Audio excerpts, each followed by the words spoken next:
দেশজুড়ে অগ্নিসংযোগের প্রেক্ষাপটে ব্রাহ্মণবাড়িয়ায় অগ্নিকাণ্ড প্রতিরোধে সচেতনতা ও নজরদারি বাড়ানোর দাবি দ্য রেড জুলাইয়ের। ভয়েস অব ব্রাহ্মণবাড়িয়া 24 সংবাদে সারাক্ষণ।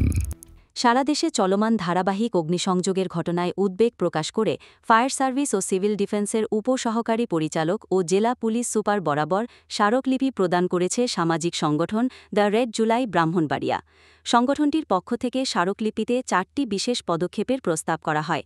এর মধ্যে রয়েছে শহর ও উপজেলার গুরুত্বপূর্ণ স্থাপনাগুলোতে নজরদারি বৃদ্ধি, স্থানীয় জনগণের অংশগ্রহণে অগ্নি নির্বাপন বিষয়ক সচেতনতামূলক কার্যক্রম পরিচালনা, ঝুঁকিপূর্ণ এলাকা শনাক্ত করে আগাম সতর্কতা ব্যবস্থা জোরদার করা এবং অগ্নিসংযোগের ঘটনায় দ্রুত প্রতিক্রিয়ার জন্য এমার্জেন্সি টিম প্রস্তুত রাখা।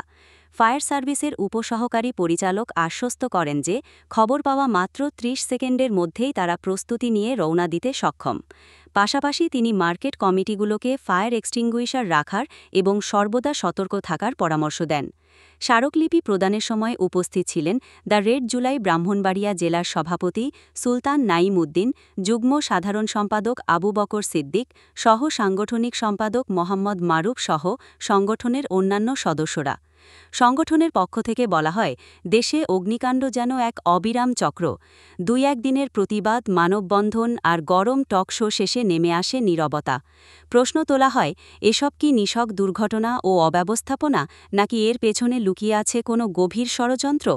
সম্প্রতি মিরপুর, চট্টগ্রাম ইপিজেড ও শাহজালাল আন্তর্জাতিক এয়ারপোর্টের কার্গো ভিলেজে ও আশুগঞ্জে ধারাবাহিক অগ্নিকাণ্ডের ঘটনায় সংগঠনটি আশঙ্কা প্রকাশ করে যে দেশের অর্থনৈতিক অবকাঠামো ভেঙে দেওয়ার একটি পরিকল্পিত প্রচেষ্টা হতে পারে।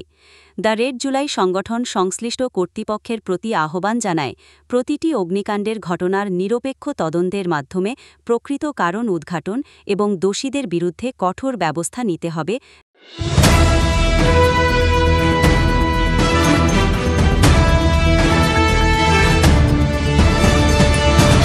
ভয়েস অব ব্রাহ্মণবাড়িয়া 24 সংবাদে সারাক্ষণ।